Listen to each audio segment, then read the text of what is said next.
questions come in on what's my take on Christianity and meditation. It's a big question. We live in a culture that a lot of interest in meditation. A lot of it is deeply influenced by New Age thinking, Buddhist, Hindu kind of thinking, certain aspects coming out of medieval mysticism.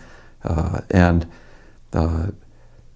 it's a question that I'm not going to give a treatise of an answer, but just a few guidelines that I think I've found personally very helpful in thinking through about what kind of sense to make of meditation.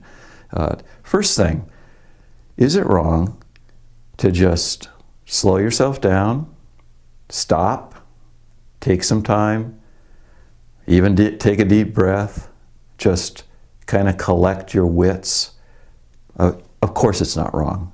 I mean, that's just, if you've been on the treadmill of life and you realize you're harried, you're hassled, you're driven, you've been obsessing, it's entirely appropriate to just carve out some time, stop, take a deep breath, and be able to think about things.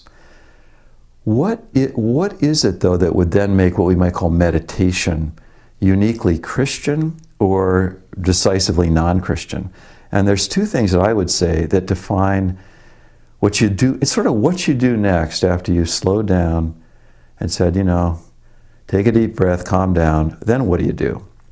And I think there are two things about a Christian approach to meditation that really distinguish it from the other things that are out there. One is that Christian meditation is full of content. Christian meditation, and the Bible encourages us to meditate, it's full of a person, it's full of God, it's full of His promises, His will, His revelation. I just think of how, as I look back on my own life, the way the 23rd Psalm has just been my meditation hundreds of times over the years that I've been a Christian. And I'll slow it down, I'll stop on a particular part of it, but it is a revelation of a man's soul who is deeply abiding in the living God. So Christian meditation does not aim to just go into a void or vacuum of no thought. A Christian view does not view words as the problem. More Eastern, Buddhistic, Hindu-type meditation views words as the problem. Somehow words are an illusion. The Christian revelation we believe in a God who speaks, who has made us as language beings.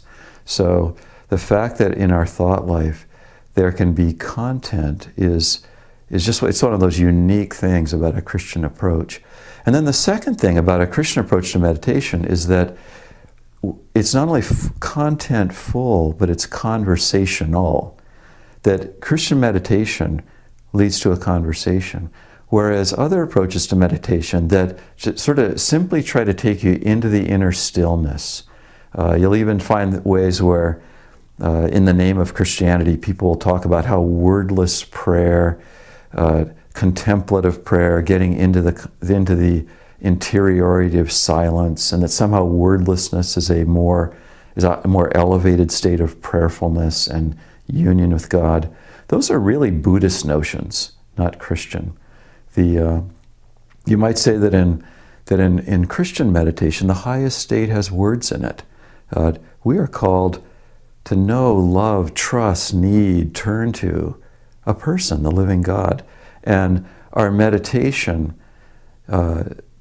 is always going to be then pointing towards a conversational kind of goal, not what's essentially a non-Christian view, as though silence is a more profound kind of meditation. So that would be, there are fat books written on this topic. There's in fact a book, it's long out of print, if you could dig up a copy from some used bookstore somewhere. It's by Edmund Clowney, Clowney, and it's called CM, Christian Meditation. It's an old book, it was written in the 70s, back in the TM days, Transcendental Meditation. Clowney just does a wonderful, full of Christ, full of truth, full of wisdom about how to be a human being in God's presence. But that book, if it's possible to acquire one, I would hardly recommend it. But yeah, content, conversation, Christian view of meditation.